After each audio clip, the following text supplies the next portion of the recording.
قيل يا رسول الله من يأبي؟ قال من أطاعني فدخل الجنة ومن عصاني فهو أبى، أو كما قال صلى الله عليه وآله وسلم. وقال نبيكم صلى الله عليه وسلم لا يدخل الجنة إلا المؤمن.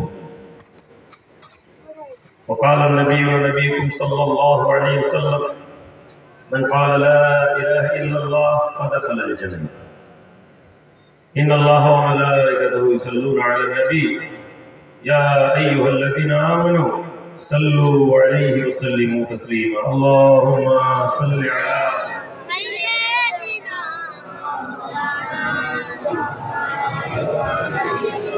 سيدنا مولانا محمد। আমার সম্মানিত দিনদার আল্লাহর নামে আলহামদুলিল্লাহ সুম্মা আলহামদুলিল্লাহ। মুখতাসার দোয়া মজলিস ছোট্ট করে দোয়া করে দেওয়া হবে। মাশাআল্লাহ আমার পূর্বে আলেম ওলামা মাওলানা সাহেব ফুলফড়া দরবার শরীফের বেলপাড়া পীরজাদা সৈয়দ সাহেব ওয়াজ করে গেলেন। দরবার শরীফের ওয়াজ সাহেব আপনারা সুন্দর সুন্দর পড়লেন না পড়লেন। আমরা জলসার মজলিসে বসেছি। আমাদের জিন্দগির মধ্যে সবকিছু শর্টকাট চলে, শর্টকাট। ছাত্র যখন পড়াশোনা করে সে স্যারকে বলে স্যার একটু সাজেশন দিন, 10টা প্রশ্ন বলুন, 10টার মধ্যে যেন 8টা প্রশ্ন এসে যায়, সাজেশন শর্টকাট। যুবক ছেলে শর্টকাটে বলে ভাই কম পয়সা কি করে, কম মেহনত করে বেশি টাকা কামানো যাবে কি করে বল। ব্যবসায়ী লোক কম রেটের কাপড় কিনে বেশি রেটে বিক্রি করে ফায়দা না, সবাই শর্টকাট, দ্রুত রেজাল্ট চাই। কিন্তু ধর্মের ক্ষেত্রে আমরা কেউ শর্টকাট খুঁজি না, ধর্মের ক্ষেত্রে আমরা কেউ ভাবি না যে শর্টকাট, যদিও এটা আমাদের মনে রাখা। সুতরাং আল্লাহ নবী দয়ার নবী নূর নবীর একটি হাদিস আপনাদেরকে বলি। আল্লাহ রাসূল বলেছেন প্রত্যেক উম্মত আমার জান্নাতে যাবে। সুবহানাল্লাহ, এত বড় সুসংবাদ। কুল্লু উম্মতি ইয়াদখুলুনাল জান্নাহ, আমার উম্মতের প্রত্যেকেই জান্নাতে যাবে ইল্লা আবা। সাহাবী আল্লাহ নবী শুধু অস্বীকার করে। কিনা ইয়া রাসূলুল্লাহ, সাহাবারা প্রশ্ন করলেন, আমরা বললেন, আমরা জিজ্ঞেস করলাম হে নবী কে অস্বীকার করে? ক্বালা মান আতাআনি ফাদাখালাল জান্নাহ, তোমাদের মধ্যে যারা আমার অনুসরণ করবে তারা জান্নাতে। ওয়া মান আসানি ফাহুয়া, যে আমার অবাধ্য হলো তারা অস্বীকার করে। তাহলে আমাদের জান্নাতে যাওয়ার জন্য সবচেয়ে শর্ট এবং সবচেয়ে সিকিউর রাস্তা হচ্ছে নবীকে মান্যতা দেওয়া। নবীকে মান্যতা দেওয়ার অর্থ কি? এই যে আমরা লাইট প্যান্ডেল জ্বালালাম, জুলুস লোকের নারায় রিসালাত থাকবে, জুলুস করলাম, আমরা তকবীর দিলাম, এটা কি নবীর মান্যতা? আমাদের এটা কি নবীর মান্যতা বলে মনে হচ্ছে? নাকি নবীর মান্যতা বলতে আমরা কি বুঝবো? আল্লাহ নবী, দয়ার নবী, নূর নবী যেটা বলেছেন, যেমন আল্লাহ নবী বলেছেন মান আতাআনি ফাকাদ আতা আল্লাহ, তোমাদের মধ্যে যারা আমি রাসূলুল্লাহকে অনুসরণ করলো তারা আল্লাহর অনুসরণ করলো। আমি আল্লাহ অনুসরণ, নবীর অনুসরণ এই বিষয়টা যদি আমি আমার মতন মনগড়া করে বলি, আমি যদি বলি ভাই এখন আমি আমার আব্বাকে বড় ভালোবাসি, আমাদের পীর সাহেব তিনি দুনিয়া থেকে চলে গেছেন, একটা বড় করে এখানে ছবি টাঙিয়ে দেয়, আমরা সবাই এই ছবিটা দেখে মহাব্বত করে ছবিটা দেখে চুমু খাই। কথাটা শুনতে ভালো না খারাপ? যদি বলুন শুনতে ভালো, আমরা আমরা পীরের ছবি দেখবো, এটা খারাপ নেই, কিন্তু আমরা এটা করতে পারি না। কেন করতে পারি না? এই জন্য করতে পারি না, আল্লাহ নবী নিষেধ করে গেছে। তাহলে আল্লাহ নবী নিষেধ করেছেন, এই কথাটা যদি আমি না জানি, আমাকে যদি না বলে, এমন বহু ভণ্ড পীরের দরবার আছে, ভণ্ড দল আছে, যারা তাদের পীরের ছবি, তাদের হুজুরের ছবি বড় বড় করে টাঙিয়ে তারা কি করেছে, ধূপ জ্বালায়, ধুনা জ্বালায়, ঘরের মধ্যে ফকির বাবার ছবি টাঙানো আছে, নানা বাবার ছবি টাঙানো আছে। তারা মনে করেছে এটা ভালো কাজ। কি জন্য তারা মনে করেছে? তাদের মনে হয়েছে এটা ভালো। কিন্তু যখন কোরআন এবং হাদিসের আলোতে যদি কেউ দেখে, ও বলবে এ কাজ ভালো কাজ, এ কাজ মন্দ কাজ।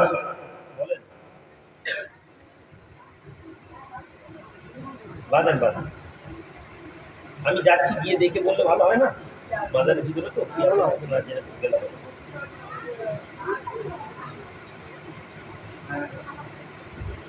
আমার 8 ঘন্টা 40 মিনিট লাগে। সম্মানিত হয়ে যাবে। তাহলে নবী আজকে আমরা ছবি টাঙাতে গেলে একজন যুবক ছেলে বলবে না, হাবিব বাবু মহাব্বত করে, যদি বলি আই বাবা ছবি টাঙা, ও বলবে না এটা তো ঠিক না, ওটা পারবে না। কেন? ও জানে যে এইটা ইসলাম অনুমোদিত করেনি। তাহলে আমাদের জন্য খুবই জরুরি, খুবই জরুরি যে আমরা নবীর হুকুমটা ন্যূনতম পক্ষে জানি, নবীজি কি বলেছেন। এই নবীজি কি বলেছেন এটা যখন জানবো তখন আমরা নবীকে অনুসরণ করতে পারবো। আর যখন আপনি আমার উপর নির্ভরশীল হবেন তখন আমি আমার পক্ষে আপনাদেরকে রাখার চেষ্টা করবো।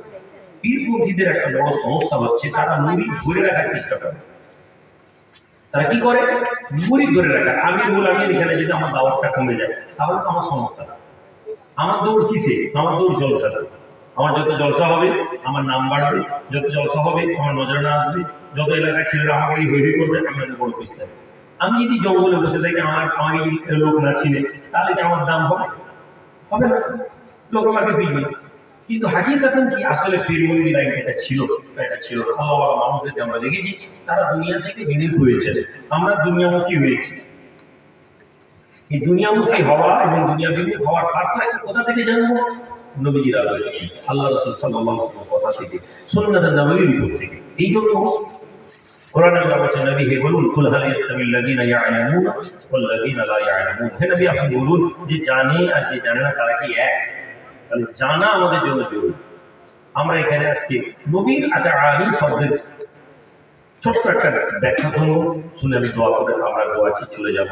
নবীর অনুসরণ কি? নবীজি আল্লাহ রাসূল সাল্লাল্লাহু আলাইহি ওয়াসাল্লাম দুনিয়ার জিন্দেগিতে নবীজি সাহাবাদেরকে যেটা শিখিয়েছিলেন তার সবচেয়ে বড় গুরুত্বপূর্ণ যে জিনিসটা সাহাবাদেরকে রাসূলুল্লাহ এটা শিখিয়েছিলেন যে দুনিয়া কিছু না। আল্লাহ পাক কোরআনে বিষয় বলছেন, হুয়াল্লাযী বা'আসা ফিল উম্মিয়িনা রাসূলাম মিনহুম ইয়াতলু আলাইহিম আয়াতিহি ওয়া ইউযাক্কিহিম ওয়া ইউআল্লিমুহুমুল কিতাব। রাহমাতুল লিল আলামিন, দয়ার নবী, নূর নবী, নূর নবী।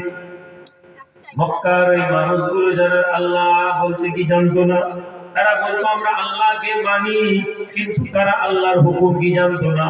তারা জিনা করতো, ব্যভিচার করতো, মদ খেত, ডাকাতি করতো, তারা পর স্ত্রীর দিকে নজর দিত, অন্যের মেয়ের দিকে খারাপ দৃষ্টি দিত। দুনিয়ার জমিনে যাদের ক্ষমতা ছিল তারা গরিবের উপর আক্রমণ করত, যারা দুর্বল ছিল তাদের উপরে জুলুম করত, পয়সাওয়ালা লোক গরিব লোককে অপমান করত। সমাজের মধ্যে পয়সাওয়ালা লোকের আলাদা সিট ছিল, সম্মান ছিল, গরিব লোকের জন্য আলাদা ছিল। রাহমাতুল লিল আলামিন, দয়ার নবী, নূর নবী এলেন, এই আমার মক্কার মানুষেরা তোমরা আল্লাহকে মানো, সেই আল্লাহ তোমাদের কাছে কি চান জেনে নাও। আল্লাহর দরবারে লা নুফাররিকু বাইনা আরাবী ওয়াল আজামি ইল্লা মিন তাকওয়া। আরব আজম বলে কিছু নেই, বড় লোক গরিব লোক বলে কিছু নেই, সাদা কালো বলে কিছু নেই, রোগা মোটা বলে কিছু নেই, আরব অনারব বলে কিছু নেই, পীরের ছেলে আর সাধারণ মানুষের ছেলে বলে কিছু নেই। আল্লাহর দৃষ্টিতে, আল্লাহর মাধ্যমে দরবারে ওই ব্যক্তির সম্মান হবে। লা নুফাররিকু বাইনা আরাবী ওয়াল আজমি ইল্লা মিন তাকওয়া। আল্লাহর দরবারে সিদ্ধা বাজারের একজন যুবক ছেলে আল্লাহর কাছে প্রিয় হতে পারে যদি ওই ব্যক্তির অন্তরে আল্লাহ ভীতি থাকে। পিছায়ের ছেলে বলে সম্মান অনেক বেশি, আর এলাকার ব্যবসায়ী লোক, এলাকার গরিব লোক, এলাকার চাষি লোক বলে সম্মান কম। এটা আল্লাহর দরবারে নেই। কে বললো? নবী বললেন। নবী আমাদেরকে শেখালেন আপনার এবং আমার মধ্যে কোনো পার্থক্য নেই। হ্যাঁ, পীর সাহেবের ছেলে ইবাদত করে, পীর সাহেবের ছেলে আমল করে, পীর সাহেবের ছেলে তাহাজ্জুদ পড়ে, পীর সাহেবের ছেলে দান করে, পীর সাহেবের ছেলে খায়রাত করে, আল্লাহকে সম্মান দিবে। আমি পীর সাহেবের ছেলে খাবো দাবো ঘুরবো আর বলবো আমি পীরের ঘরের ছেলে, আমার সম্মান অনেক। আর আপনি ভাববেন আমি গরিব ঘরে জন্ম জন্মেছি, আমার বাপ তো মাঠে খাটে, আমার বাপ তো চাষ করে, আমার আর কি আছে ওই পীরের পিছনে পিছনে যুক্ত হবে। আপনি নবীর অনুসরণ করছিলেন না, আপনি নবীর অনুসরণ জানলেন না, বরং আপনি ব্রাহ্মণদের অনুসরণ করলেন। হিন্দু ব্রাহ্মণরা হিন্দু সমাজকে বোকা বানিয়ে রেখেছে। ব্রাহ্মণ ছাড়া কেউ গীতায় হাত দেবে না, ব্রাহ্মণকে না খাওয়ালে স্বর্গে যাবে না, ব্রাহ্মণকে না খুশি করলে, ব্রাহ্মণকে আগিয়ে দিলে নরক যাবে। এই যে তারা একটা সমাজ ব্যবস্থা চালু করেছে, আমরাও ঠিক কিছুটা হলে এরকম ব্যবস্থা চালু করে দিয়েছি। শুধু আমি আমার কথা বলছি তা নয়, আমি গোলামীর এই সিস্টেমের মধ্যে আমিও আছি, কিন্তু সবাই আরো গোলাম। আপনি ভাববেন না এটা শুধু পীরপন্থী, না, আপনি জামাতে চলে যান, ওখানেও দেখবেন আমি সাহেব ছেলে, আমি সাহেব। আপনি চলে যান ডাক্তার সাহেব বড় লেকচারার, ডাক্তার সাহেবের ছেলেও লেকচারার। আপনি খালি মনে করছেন পীর সাহেবের ছেলে পীর হয়ে যাচ্ছে, আপনি সমালোচনা করছেন। আসলে পীর সাহেবের ছেলে পীর চোখে কেন করছে? সমাজে আল্লাহ বেশিরভাগ মানুষকে পীর তন্ত্রের মধ্যে রেখেছেন, জোরে বলি। এটা একটা হক রাস্তা, কিন্তু এর মধ্যে যা এই সমুদ্র, এই বড় হ্রদ, এই বড় ঝিল, এর মধ্যে কিছু আমাদের মতন আবর্জনা ভরে গেছে। সুফিজম, পীরতন্ত্র, এটা ইসলামের সবচেয়ে গুরুত্বপূর্ণ একটি অংশ, কিন্তু আমাদের মতন আগাছা এসে এই স্রোতের প্রাণী, এই হ্রদের পানিকে নোংরা করে দিয়েছে। ফলে এগুলোকে বাঁচতে হবে, হ্রদকে খারাপ করা যাবে না। নবীর আদর্শ আপনার এবং আমার মধ্যে তাকওয়া আনা। আল্লাহ কোরআন বলছে পাথেও সংগ্রহ করো, আর উত্তম পাথে হচ্ছে আল্লাহ ভীতি। আল্লাহ ভীতি কি করে আসবে অন্তরে? ইয়া আইয়ুহাল্লাযীনা আমানুত্তাকুল্লাহ, হে ঈমানদারেরা তোমরা আল্লাহকে ভয় করো। ইয়া আইয়ুহাল্লাযীনা আমানুত্তাকুল্লাহ, হে ঈমানদার তোমরা আল্লাহকে ভয় করো। কেমন ভয় করবো? হাত্তা তুকাতি, যেভাবে আল্লাহকে ভয় করা দরকার। ওয়ালা তামুতুন্না ইল্লা ওয়া আনতুম মুসলিমুন। এই বিশ্বের যুবকেরা, জওয়ানেরা, কোরআনটা যদি পড়তে পারতাম, আল্লাহর কোরআন যদি খুলে দেখতাম, আল্লাহর কোরআনের আয়াতটা যদি শিখে নিতাম, বাংলায় যদি কোরআনের মানেটা জেনে নিতাম, আমি আপনাকে বলতে পারি আমি রুহুল আমিনের পিছনে নাও ছুটতে পারতেন, আপনি আমাকে পরোয়া নাও করতে পারতেন। আজ আপনি আমার পিছনে পিছনে ছুটছেন কারণ আপনি মনে করছেন আল্লাহ পারে গেলে রুহুল আমিনকে লাগবে। কালকে কোরআন পড়লে আপনি যখন দেখছেন যে আল্লাহকে ভয় করতে হবে, আপনার অন্তর যদি আল্লাহই কি হয়ে যেত, আল্লাহর ভয় হয়ে যেত, তাহলে আমি রুহুল আমিনের কোনো ফাংশন ছিল না এখানে। হ্যাঁ হ্যাঁ, আমি এই সমাজের যুবকদের কথা বলছি না যারা পীরেরকে গাল দেয় মনে করে আল্লাহকে মানে, ওরাও মিথ্যাবাদী, ওরাও নিজেদের উপর জুলুম করেছে, ওদের অন্তরও আল্লাহ ভীতি আমি দেখি না। ইল্লা মাশাআল্লাহ যারা আছেন তারা আছেন। যে ব্যক্তি নিজেকে কোরআন হাদিস মানিয়ে কথা বলে পীর ওলি আল্লাহ সমালোচনা করে, ওদের এবং আমি আমার ওই ব্যক্তি যে পীরের পিছনে পিছনে ঘুরলো, নামাজ পড়লো না, এদের মধ্যে আমার দৃষ্টিতে কোনো পার্থক্য নেই। হাজিরানে মজলিস, তাহলে আমরা কি করবো? নবীজি তাদেরকে তাদেরকে পবিত্র করলেন। পবিত্র কি? আমরা তো পাক, আমরা গায়ে সাবান লাগিয়েছি, আমরা গায়ে স্নো লাগিয়েছি, আমরা গায়ে শ্যাম্পু লাগিয়েছি, আমরা গায়ে তেল লাগিয়েছি, আমাদের তো শরীর পাক, আমাদের তো কি সুন্দর জামা, আমাদের গায়ে তো খুশবু আসছে। আবার কি করবো? قد أفلح من زكاها وقد خاب من دساها فكذبت ثمود بتقواها إذ انبعث أشقاها فقال لهم رسول الله ناقة الله وسقياها فكذبوه فعقروها فدمدم عليهم ربهم بذنبهم فسواها ولا يخاف عقباها। কোরআনের এই মানে যখন পড়বো তখন আমি জানতে পারবো যে পবিত্রতা কাকে বলে। পবিত্র কি করেছেন? রাসূলুল্লাহ পবিত্র করেছেন কোথা থেকে? ভেতর থেকে। আপনি এখানে বসে আছেন, আপনি কি জানেন আমি বক্তব্য দিচ্ছি, আমি কাকে বক্তব্য শোনাচ্ছি? বলতে পারবেন? সিদ্ধার যুবক জওয়ানরা বলো দেখি আপনি কে? আমি যে কথা বলছি এটা কিসের কথা, কাকে বলছি? আপনি ভাবছেন আমি আপনাকে বলছি। হে যুবক, আমি আপনাকে কথা শোনাচ্ছি না, আমি আপনার ভেতরে, আপনার নফস, আপনার আত্মার সাথে আমি কথা বলছি। আপনি মনে করছেন আপনার বডি শুনছে, আপনার প্রাণ শুনছে, আপনার মস্তিষ্ক শুনছে। জি না, আপনার প্রাণ, আপনার বডি, আপনার মস্তিষ্ক, আপনার শরীর, আপনার গুর্দা, আপনার ফ্যাপসা, আপনার কলেজে, আপনার কিডনি, এগুলোর কোনো দাম নেই দুনিয়ার জমিনে, এগুলোর কোনো ভ্যালু নেই। আপনি এখানে বসেছেন, আপনার শরীরকে আপনি তাজা করছেন। একজন যুবক গিয়ে বলছেন ভালো খাবার দাও, ডাক্তার বলেছে শরীর দুর্বল, আমি প্রতিদিন ডিম খাই, গোস খাই, মাছ খাই, বডিটা ভালো করতে হবে। বডি ভালো করছি, 20 বছরের যুবক বডি ভালো করেছে, কি করে? মিষ্টি দোকানে বসে বন্ধুদের সাথে বসে 500 পিস মিষ্টি খেয়ে নেয়, 40 পিস রসগোল্লা খেয়ে নেয়, 50টা ডিম খেয়ে নেয়। সবাই বলে ভাই তোর বডি সত্যি কিছু হয়নি তো রাতে?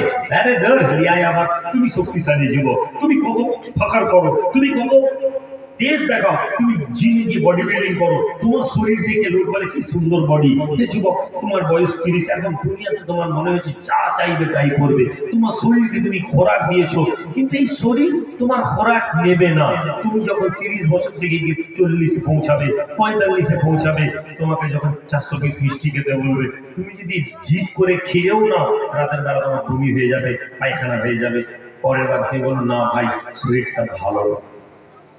যুবক 45 বছর বয়সে ডাক্তারের মাথা ঘুরাচ্ছে, তুমি যাবে, তোমার শরীর থেকে ব্লাড নিয়ে ডাক্তার বলবে সুগার হয়ে গেছে। আজকে বিয়ে বাড়িতে বসে একসাথে এখন 2 কিলো গোস্ত খেয়ে নিবে, হাসতে হাসতে তুমি 2.5 কিলো দেখছি বালতি খেতে পারবে, লিয়ায় বালতি লিয়ায়। কত আমরা দেখেছি, আমরা আমাদের শরীরকে খোরাক দিয়েছি, শরীর করে। এই শরীর 50 বছর বয়সে শরীর বলছে ভাই আমার না কোলেস্ট্রল বেড়ে গেছে, আমার না গোস্ত খাওয়া যাবে না। তুমি কি শরীরকে খোরাক দিয়েছিলে বা যুবক? তুমি তো মনে করছিলে শরীর তোমার সাথ দিবে, তোমার শরীর সাথ দেয়নি।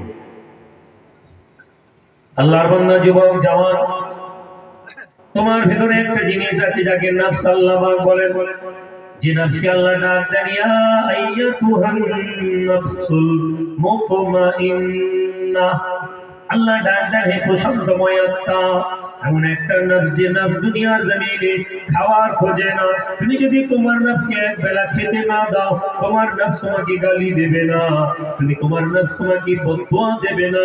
কিন্তু তোমার নফসকে যদি তুমি একবার সুবহানাল্লাহ বলো, ওই নফস শক্তিশালী হয়। তুমি যদি একবার আলহামদুলিল্লাহ বলো, ওই নফস শক্তিশালী হয়। তুমি যদি একবার আল্লাহু আকবার বলো, ওই নফস শক্তিশালী হতে থাকে। যুবক, 30 বছর বয়স, 18 বছর বয়স, 20 বছর বয়স, তুমি নামাজে দাঁড়িয়ে গেছো, তোমার নফস ক্ষমতাবান হয়, তোমার নফস শক্তিশালী হয়। 60 বছর মানুষটাকে দেখো, ওই বৃদ্ধকে দেখো, ওই বয়স্ককে দেখো, তিনি 60 বছর বয়সে কাঁদতে কাঁদতে কাঁদতে কাঁদতে ওঠেন, উযু করেন, আর মসজিদে ঠান্ডায় হাঁটতে হাঁটতে গিয়ে নামাজে দাঁড়িয়ে যান। 30 বছরের যুবক, গায়ের মধ্যে শক্তি 1 কিলো নয় 100 কিলো বস্তা মাথায় তুলে নাও, অথচ ঠান্ডার টাইম তুমি কম্বল থেকে বেরোতে পারো না। কথা ঠিক বলছি না ভুল বলছি? তাহলে শক্তিশালী কে হলো? শক্তিশালী আপনি হলেন যে 50 পিস ডিম খেয়েছিল, যে 100 পিস রসগোল্লা খেয়ে বডি বানিয়েছে, ও শীতকালে ঠান্ডায় কম্বলের ভিতর থেকে বেরোতে পারে না। আর ওইখানে 50 বছরের মুরব্বী কাঁপতে কাঁপতে হাঁপতে হাঁপতে উজু করেছে, উজু করে মা হাত পুজো ঠুকতে ঠুকতে লাঠি মসজিদে পৌঁছে গেছে ভোর 4টার সময়। আপনি মনে করছেন আপনি শক্তিশালী, যদি আপনি দৃষ্টি দিয়ে দেখতেন আপনি দুর্বল, এমন দুর্বল যে দুর্বলের কোনো কথা নেই। আর ওই বৃদ্ধকে যদি দেখতেন কি আছে ওর ক্ষমতা, কি আছে ওর শরীরে। আপনাকেও ঠান্ডা আল্লাহ দিয়েছেন, ওকেও ঠান্ডা দিয়েছেন। আপনার যৌবনে আপনার ঠান্ডা কম লাগা উচিত, আপনি কম্বল থেকে বেরোতে পারেননি। আর ওই বুড়ো মানুষ ঠান্ডাকে উপেক্ষা করে পৌঁছেছে। কেন না ওর ভেতরের নফস শক্তিশালী, ওর আত্মা স্ট্রং, ওর আত্মা ক্ষমতাবান। আপনার আত্মা দুর্বল, আপনার নাম দুর্বল। আপনার নাম আপনাকে বলছে ভাই এত গোস্ত খাইয়েছিস, এত রসগোল্লা খাইয়েছিস, এখন ঠান্ডা লাগবে যাবো না। যখন আপনি দেহকে মজবুত করবেন, আপনার নাম দুর্বল হয়ে যাওয়ার সম্ভাবনা প্রবল। যখন নাফস মজবুত হবে, দেহ দুর্বল হোক অথবা শক্তিশালী হোক, এটা কোনো মানে। যে নাফসকে শক্তিশালী করলো, তার শরীর দুর্বল হোক অথবা সবল হোক, এটা কোনো মায়না রাখেনি। কিন্তু বডি শক্তিশালী হলো, নাফস দুর্বল হলো, ওই লোক ব্যর্থ। নাফসকে শক্তিশালী করবো কেমন করে? রাহমাতুল লিল আলামিন, দয়ার নবী, নূর নবী বলেন আমার সাহাবারা, আল্লাহকে ভয় করো, ইত্তাকুল্লাহ।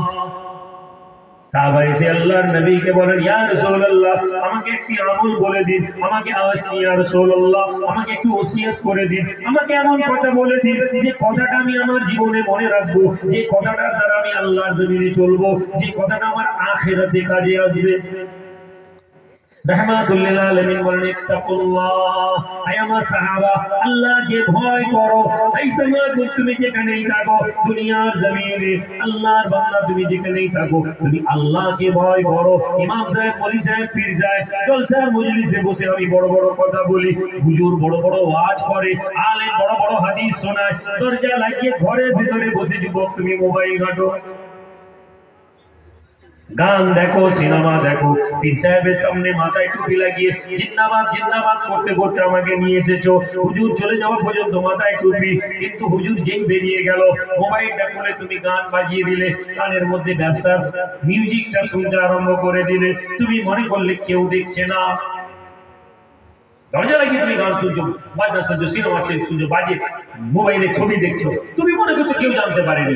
তুমি কেন মনে করছো? তোমার আত্মা তোমাকে এটা শিখিয়েছে। তোমার আত্মা অসুস্থ, তোমার আত্মা দুর্বল। ফি কুলুবিহিম মারাদুন ফাযাদাহুমুল্লাহু মারাদা। আল্লাহর কোরআন যদি জানতে, তুমি তোমার আত্মাকে ডাক্তার দেখাতে, তোমার কান কটকট করছে তুমি ডাক্তারে ছুটছো, পেটে লাগছে তুমি ডাক্তারের কাছে ছুটছো, বুকে লাগছে তুমি ডাক্তারের কাছে ছুটছো, ইসিজি করছো, ব্লাড টেস্ট করছো। বান্দা, তোমার রূহ, তোমার কলব অসুস্থ, ও ইবাদত করতে পারছে না।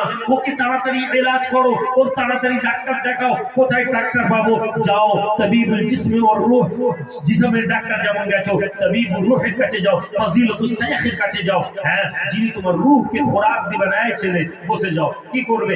100 বার হুজুর দরবারে, পীরের দরবারে। পীরের দরবারে কি জান্নাত দিয়ে দিবে? না না, পীরের দরবারে জান্নাত দেবে না। না, তবে পীর আমাকে জান্নাতের রাস্তা দেখিয়ে দিবে। নামাজ পড়েছে স্যার? জি হুজুর।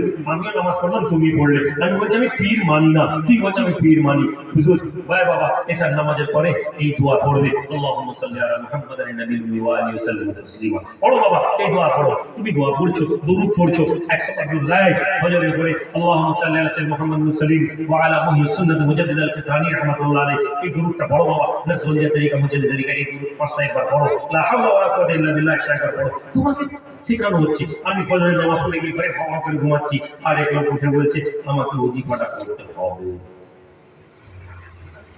যে ব্যক্তি ফরজ তো আল্লাহ নামাজ দিয়েছেন, 5 ওয়াক্তের নামাজ 5 জনই পড়লাম, কিন্তু তার মধ্যে একজন লোক চলে গেল, গিয়ে সে ফজরের পরে ওজিফার কিতাবটা খুললো। ফজরের পরে ইশার পরে সে কমে বিছানে গেল, দরুদ ইব্রাহিম করতে করতে ঘুমালো। আল্লাহ নবী বলেছেন, এই ঠিক সাহেব বলছে 33 বার সুবহানাল্লাহ, 33 বার আল্লাহু আকবার, 33 আল্লাহ সুবহানাল্লাহ আলহামদুলিল্লাহ, আল্লাহু আকবার 33 বার করে পড়বে। একবার বাড়তে আল্লাহু আকবার পড়বে। ওজিফা দিলেন, ঠিক সাহেব ওজিফা দিয়েছেন করতে করতে। তুমি আর এসার নামাজ পড়ে এসে মোবাইল ঘাটতে ঘাটতে ঘুমাচ্ছি। দুটো লোক এক। সাহাবারা নবীর কাছে এসেছে, যুবক এসে বলছে ইয়া রাসূলুল্লাহ, আমাকে অনুমতি দেন, আমি সবার সাথে আমি জিনা করতে পারি। তুমি কি মনে করছো তোমার একার নফসের তাড়না আছে? তোমার মনে হচ্ছে তুমি সব দুনিয়ার মেয়েদেরকে দেখো, তোমার মনে হয়? তোমার কি মনে হয় আমি সব মেয়েদেরকে দেখি? তোমার মনে ইচ্ছা? সাহাবা নবীর কাছে সেই একই প্রশ্ন করছে, যুবক এসে ইয়া রাসূলুল্লাহ, আমাকে অনুমতি দেন, আমি যে কোনো মেয়ের সাথে খারাপ কাজ করতে পারি। আমার মনের ইচ্ছাই যুবক, এই নাম তোমার নয়। 1400 বছর, 1400 বছর নয়, আল্লাহ দুনিয়া সৃষ্টির পরেই মানুষের মধ্যে যখন কাম দিয়েছেন, ক্রোধ দিয়েছেন, ভালোবাসা দিয়েছেন, তখন থেকে প্রত্যেক নবীর জামানায় লোকের মধ্যে এই গুণ আছে। প্রত্যেক নবীর জামানায় প্রত্যেক মানুষের মধ্যে এই ক্যারেক্টার গুলো দেওয়া হয়েছে। নবীর কাছে এসে বলছে ইয়া রাসূলুল্লাহ, এসেও ঠিক আছে। প্রত্যেক নবীর জামানায় আল্লাহ এই চরিত্র দিয়েছেন মানুষের। কিন্তু হে আল্লাহ, হে যুবক, হে জওয়ান,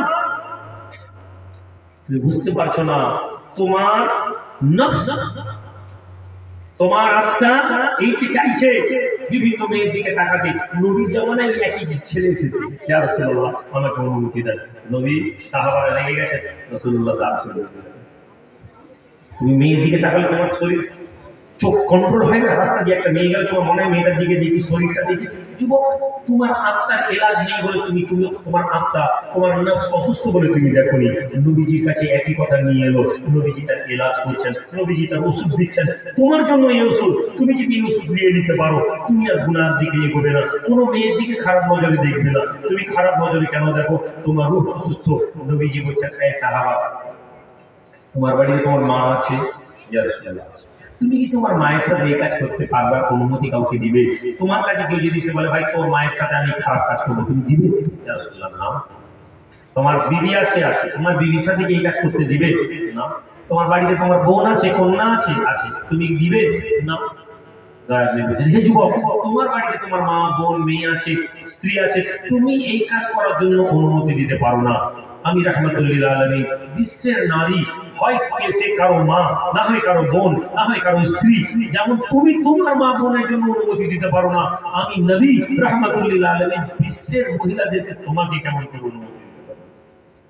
একটা কথা, মার নেই, ইয়াদব নেই, বেঈমান নেই, কাফের নয়, জাহান্নামী নয়। নবীজি শুধু তাকে শিখাবে, এলাজ করবে। ছেলেটার চোখ নিচের দিকে নেমে গেল, উপলব্ধি হলো সত্যি তো। যুবক 50 বছর বয়স হয়ে গেছে, 18 বছর একটা মেয়ে দিকে হাঁ করে দেখছে, ঠিক আর চোখে দেখছে। তুমি ভুলে যাচ্ছে তোমার ঘরে এরকম একটা মেয়ে আছে, ওই মেয়েটার মধ্যে তোমার মেয়ে যদি নজরে এসে যায়, ওই মেয়েটার মধ্যে যদি তোমার কন্যা নজরে এসে যায়, তুমি পারবে না। তুমি এই জন্য নজর দিচ্ছ, শুধু তুমি যে নজরটা দিচ্ছ ওটা নিজের মনকে বলো, আমার মেয়ের দিকে কেউ এই নজরে দেবো। অন্যের বউয়ের সাথে ফোন করে গল্প করতে কি ভালো লাগে, তুমি শুধু কল্পনার মধ্যে দেখো তোমার বিবির সাথে এই কথাগুলো কেউ বলছে, তুমি মনে করছো বলেনি না। তুমি কি ভুলে গেছো হ্যাঁ, তুমি যদি খবিস পুরুষ হও, তোমার জন্য একটা খবিস নারী তৈরি করে রাখা হয়েছে। তুমি যদি মনে করো তুমি ডুবে ডুবে পানি খাবে, তুমি ভুলে যেও না তুমি অন্যের ঘরে শীত কাটবে, তোমার ঘরে শীত কেউ কেটে দিবে। সুতরাং তোমাদের পবিত্র পুরুষের জন্য পবিত্র নারী, আল্লাহ কোরআন বলছে তোমাকে পবিত্র হতে শিখতে হবে। তুমি যদি পবিত্র না হও, তুমি নিশ্চিত থাকো যে কাজ তুমি করছো জানলা দিয়ে তোমার ঘরে ঢুকবে। আমরা কেন গুনাহ করছি? কেননা আমাদের মধ্যে উপলব্ধি নেই। আমার ঘরে বেরিয়ে বোরখা পরিয়ে দিয়েছি, সুতরাং আমার মনে হয়েছে আমার বিবি তো সেফ। না, ওই বোরখার ভেতরে একটা মোবাইল আছে, ওই মোবাইল দিয়ে তোমার ঘরে আপনার ধরে যাবে। আল্লাহর বান্দা, আল্লাহকে ভয় করো। আল্লাহ নবীর ভয় যদি মুসলমান তোমার অন্তরে এসে যায়, আল্লাহর জমিনে তোমার অন্তরে আল্লাহর ভয় এসে গেলে তুমি গুনাহ থেকে বেঁচে যাবে। হে মুসলমান, তুমি লোভ করা থেকে বিরত থাকো।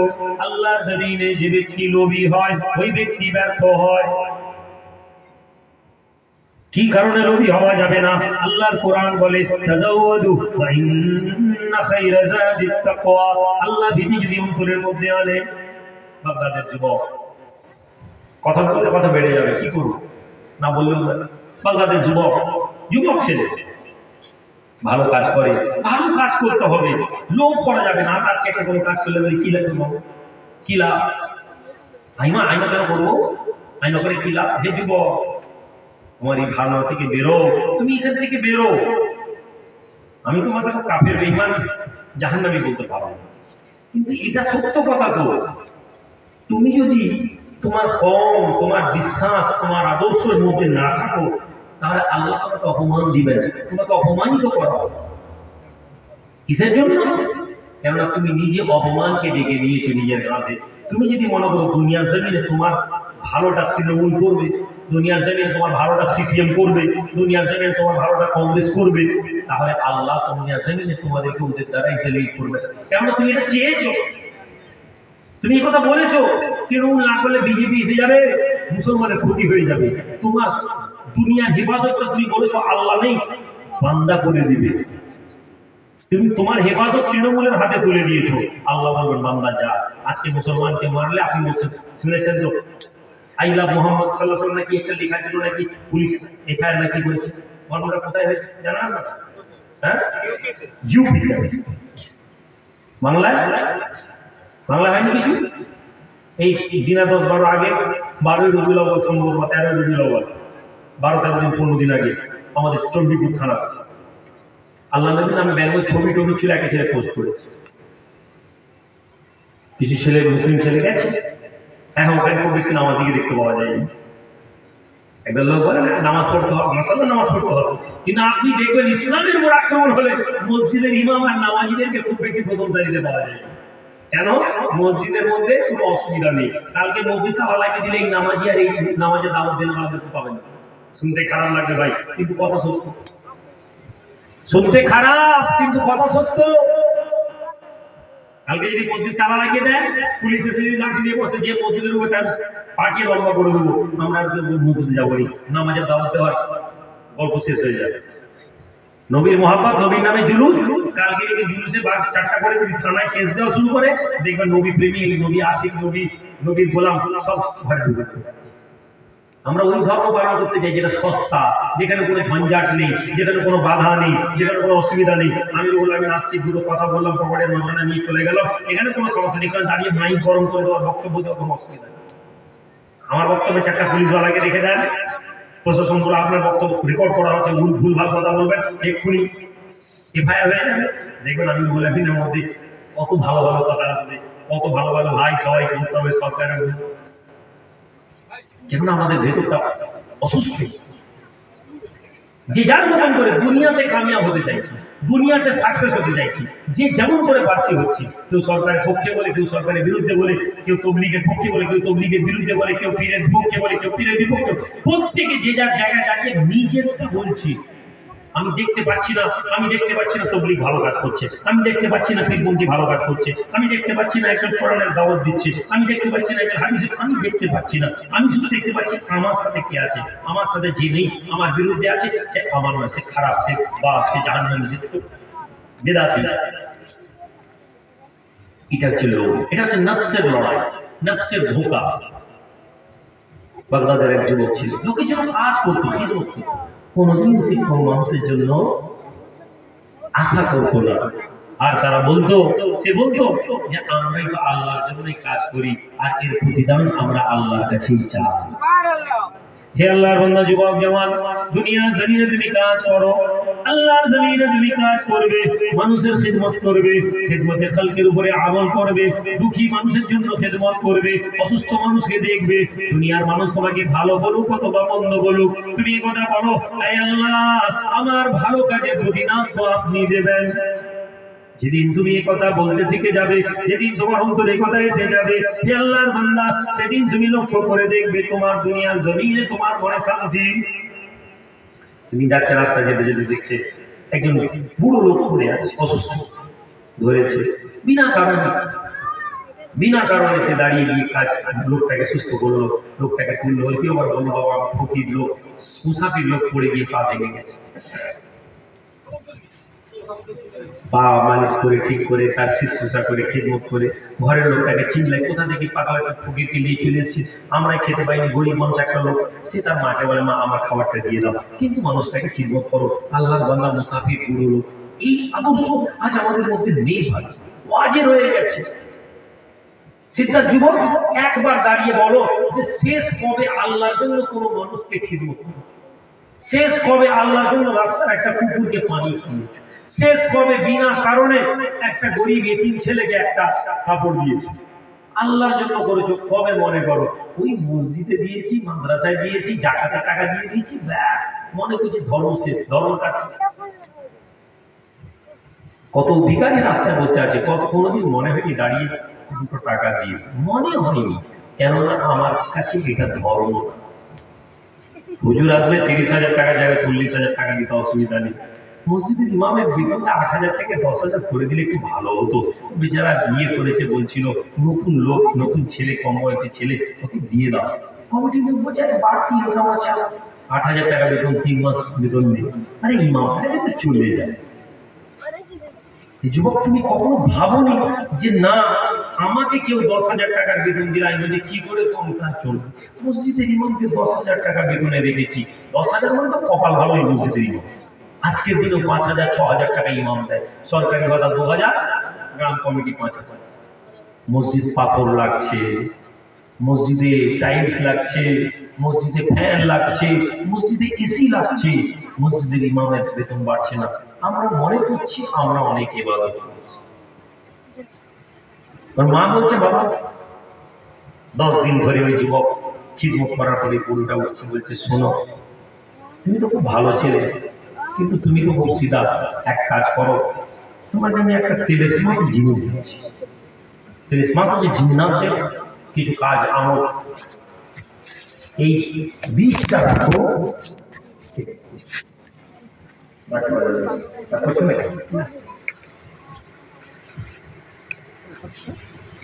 হ্যাঁ ওই ছেলে কেমন করে দেখলো, অন্য কথা মনে করে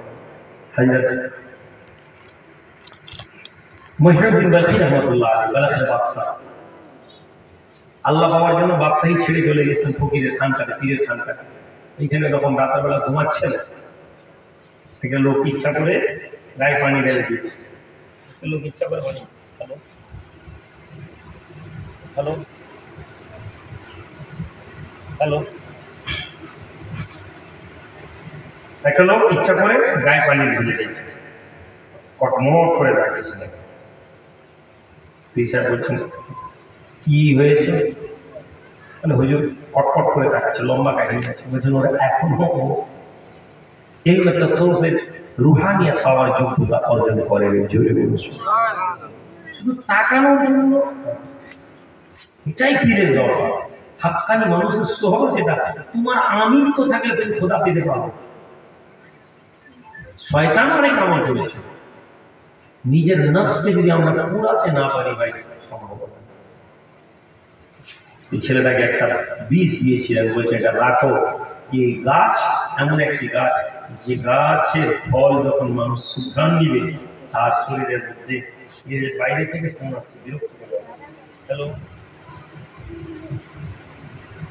আমি একটা মজলিসে আছি, আমি নেমে আপনাকে ফোন করছি। তো আল্লাহ বান্দা ঘাস দিয়ে গেছে, সাধারণ ছেলে, সবার ভালো করে সে দিয়ে গেছে। ওইখানকার গ্রামের মাদ্রাসার একজন পাশের লোক, বাগান আছে, মনে করছে এখানে রাখলে কোথায় হবে। বাচ্চার বাগানে যে দেখভাল করে তাকে বলছে যে ভাই আমার কাছে একটা গাছে ফুল আছে, এই গাছটা যদি লাগিয়ে দেওয়া হয়, ফুলের খুশবুতে মানুষ কি হবে না, খুশি হবে। বলে হ্যাঁ করো। লাগিয়ে দিয়েছে। কিছুদিন লাগানোর পরে এমন খুশবু হয়েছে, বাচ্চা ফুল পেড়ে বাচ্চাকে দেওয়ার জন্য নেমেছে। সঙ্গে সঙ্গে বাগানের মালিক সিপাহী থেকে দেখবে বাচ্চা বাগানে ফুল চুরি করছে, ধরে মারধর করে তাড়িয়ে দিয়েছে, ঠকে গেছে। বাচ্চা এখন বলতে পারবে, গরিব ছেলে, হেঁটে বেরিয়ে চলে যাচ্ছে। দরবেশ দেখা হয়ে গেছে, কি গো কি খবর, অনেকদিন পর, এই ব্যাপার। আচ্ছা, তো তুমি এত ভালো ছেলে, আচ্ছা যাও, ভালো করলে ভালো হবে। সুবহানাল্লাহ, ভালো করলে ভালো হবে, বাস এইটুকু কথা, ভালো করলে ভালো হবে। কিছুদিন পরে ওই বাচ্চা ফকির বাচ্চা কি করেছে না, ওই মন্ত্রী বাচ্চার কাছে যে ফুলটা দিয়েছে, বাচ্চা ফুল খুঁজে বাচ্চার শরীর মনে হয়েছে, বয়স হালকা মনে হচ্ছে। কিছুদিনের মধ্যে বাচ্চা যখন মেয়ে এসেছে, বাপকে দেখে বাপ আপনার বয়স তো কম মনে হচ্ছে। মানে হ্যাঁ, আমাদের মালি একটা আজীব গাছ এনেছে, এই গাছের খুশবুতে রাতের বেলা মেয়ে বেরিয়েছে, বেরিয়ে গাছের খুশবু দেখেছে, খুশবু কাছে এসেছে, খুশবু দিতে গিয়েছে। পরের দিন সকালে লোক দেখছে ওই মেয়েটি বিকলাঙ্গ হয়ে গাছের কাছে পড়ে, হাত পা পড়ে গিয়েছে গাছের কাছে।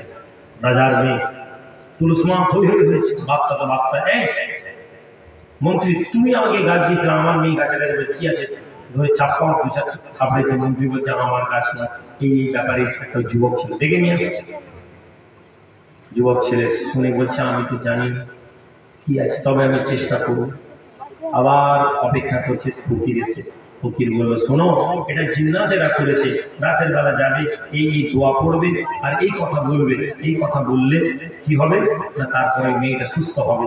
রাতের বেলা সত্যি গাছের কাছে মেয়েটাকে নিয়ে গিয়ে ওই দোয়া পড়ে ফুক দেওয়ার পরে দেখা গেল কয়েকদিনের মধ্যে মেয়েকে সুস্থ হচ্ছে। লম্বা কাহিনী আমি ছোট করে দিলাম বিষয়টা। এটা সুলাইমান নবীর জামানার একটি ঘটনার মধ্যে একটা মানুষ। হে যুবক, তুমি ভালো করো, শুধু ইনসান না, জিনেরা তোমাকে ভালো। জিন আল্লাহর কি মাখলুক। নবী বলছেন জিন আমাদেরকে দেখতে পায়, আমরা জিনকে দেখতে পাই না। ডাইমেনশন আমরা মনে করছি আমাদের দিক কটা, উত্তর দক্ষিণ পূর্ব পশ্চিম আর উপর নিচ, কিন্তু সায়েন্স বলছে না, আরো অনেক দিক আছে যেটা আমরা দেখতে পাই না, ডিসকভার হয় না। ব্ল্যাক হোল, যারা আজকাল তো ফেসবুক অনেক কিছু বিষয় আছে।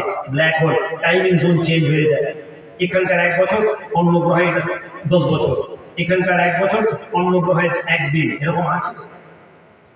আল্লাহ নবীর কথা যদি বুঝতে পারতাম তাহলে বুঝতাম কবরে যাওয়ার সঙ্গে সঙ্গে ফেরেশতা গিয়ে কতদিন ছিল দুনিয়াতে, আপনি 70 বছর ছিলেন, কবরে গিয়ে কি বলবেন? 1 দিন, নাহলে 1 দিনের চেয়ে কম। 70 বছরের জীবন মাটি তলায় গেলে 1 দিন হয়ে যাবে। ভাইরা, আমরা যারা এখানে এসে বসেছি, আমাদের কি এই বিষয়টা মাথায় রাখতে হবে? তাকওয়া করি, সত্য কথা বলি, গুনাহ থেকে বাঁচি, লোভ করা থেকে বাঁচি, মানুষের উপকার করি, এই কাজগুলো আমরা করা শুরু করি। আমরা নিজেদের অন্তরকে বোঝাই, লড়াই আছে। যে লোকটা 3 তলা পাকা বাড়ি করেছে, আমার কি যায় আসে, ও মরে যাবে, আমি মরে যাবো। কিন্তু আমি হারাম রাস্তায় তিনতলা পাকা বাড়ি বানিয়ে এসি চালিয়ে ঘুমানোর থেকে মাটির ঘরে ঘুমিয়ে মরে যাবো, এটা ভালো। কিয়ামতের দিনে আমার হিসাবটা হালকা হবে। কিয়ামতের কথা মনে রাখুন, কিয়ামতের দিকের কথা চিন্তা করুন, মৃত্যুকে মনে রাখুন। দেখবেন দুনিয়ার নেশা কেটে যাবে। দুনিয়ার নেশা ততক্ষণ আপনার মধ্যে থাকবে যতক্ষণ মৃত্যুর কথা আপনার স্মরণে থাকবে না। যে লোক দুনিয়া কামিয়েছে ও মওতকে স্মরণ করতে পারে, ও মওতকে স্মরণ করতে পারে। আপনি সকালবেলা উঠে মওতকে, নবীজি বলছেন তোমরা প্রতিদিন মওতকে স্মরণ করো। যে ব্যক্তি মওতকে স্মরণ করবে আশা রাখা যায় তার ঈমান আছে যে ব্যক্তি।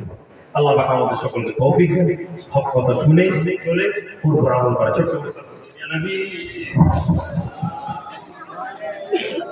ইয়া রাসূল সালাম ইয়া হাবিব সালাম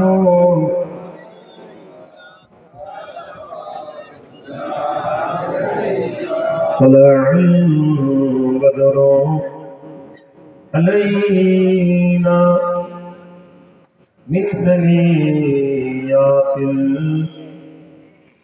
الوداع وجب الشكر علينا ما دعا لله هداي يا نبي سلام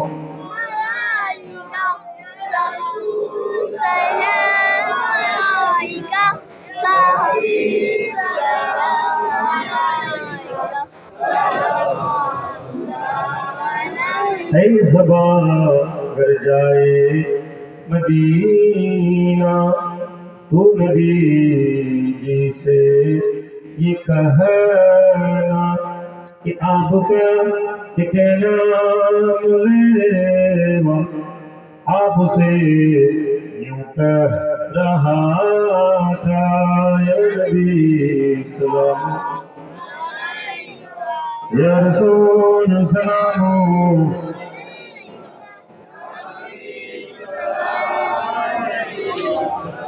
सलवातुल्लाह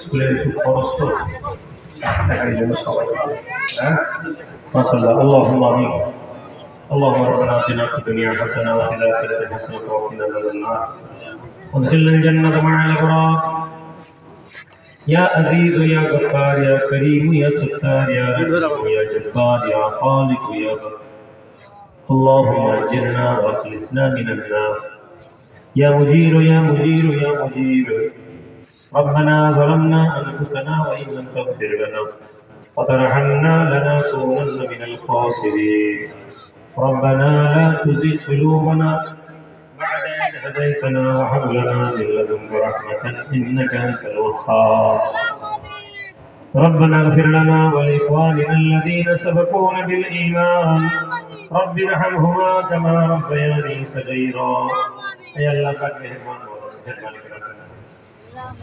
তিন খতম কোরআন কারীম হয়েছে, তাসবিহ তাহলিল পড়া হয়েছে, ইয়াম শরীফ মিলাদ শরীফ পড়া হয়েছে, বাবা আপনার আলোচনা হয়েছে, দিন ইসলাম চর্চা হয়েছে।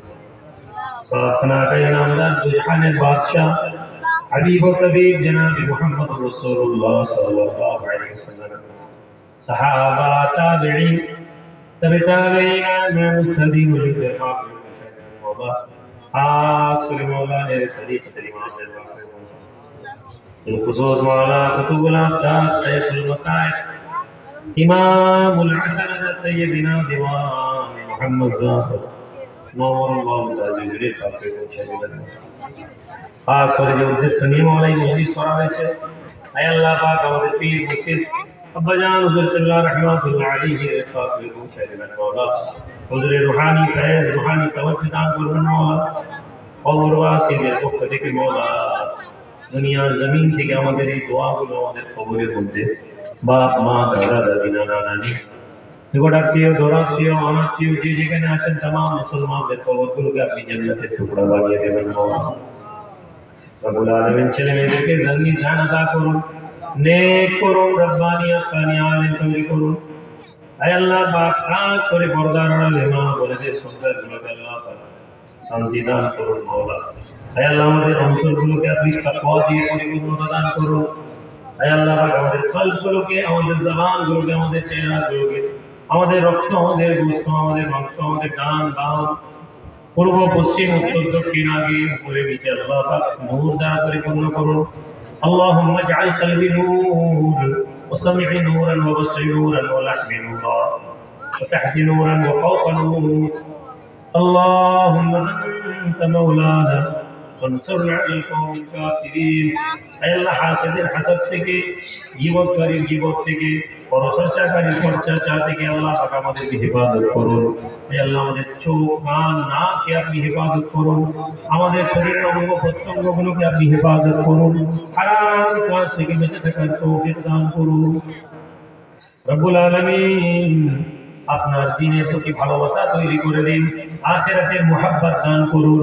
হে আল্লাহ পাক আমাদের কলবকে তাসকিয়ায়ে নফস দান করুন। হে আল্লাহ পাক আমাদেরকে পবিত্র করে দিন। রব্বুল আলামিন আপনার হাবিবের মুহাব্বত আমাদের অন্তরে দান করুন। দ্বীন ইসলামের হুকুমত ও সুচলার তৌফিক দান করুন। জনাবে মুহাম্মদ রাসূলুল্লাহ সাল্লাল্লাহু আলাইহি ওয়াসাল্লামের তরিকার উপর চলার তৌফিক দান করুন। खुदाया बहके बनी फातिमा किबर कौले ईमान कुलम खातमा अगर दावतुम वदुनी वरकबूल मनो दस्तो दामने आले रसूल अल्लाहुम्मा सल्ली अला वला आलि सल्लल्लाहु अलैहि खैर खल्क़िही व अस्हाबिही अजमईन बिरहमतिका या अरहमर राहिमीन बहक़्क़ि ला इलाहा ला इलाहा इल्लल्लाह मुहम्मदुर रासूलुल्लाह। বাবাজি আগামী রবিবার হজরতুল্লাহ সবাই জানিয়ে আসা করে দাওয়াত থাকলে আপনারা আসবেন। একটা জায়নামাজ সঙ্গে নিয়ে নেবেন, একটা ছাতা নিয়ে নেবেন, সঙ্গে রাখবেন, দুধের সময় কাজে রাখবেন, সঙ্গে বোতল একটা সঙ্গে রাখবেন।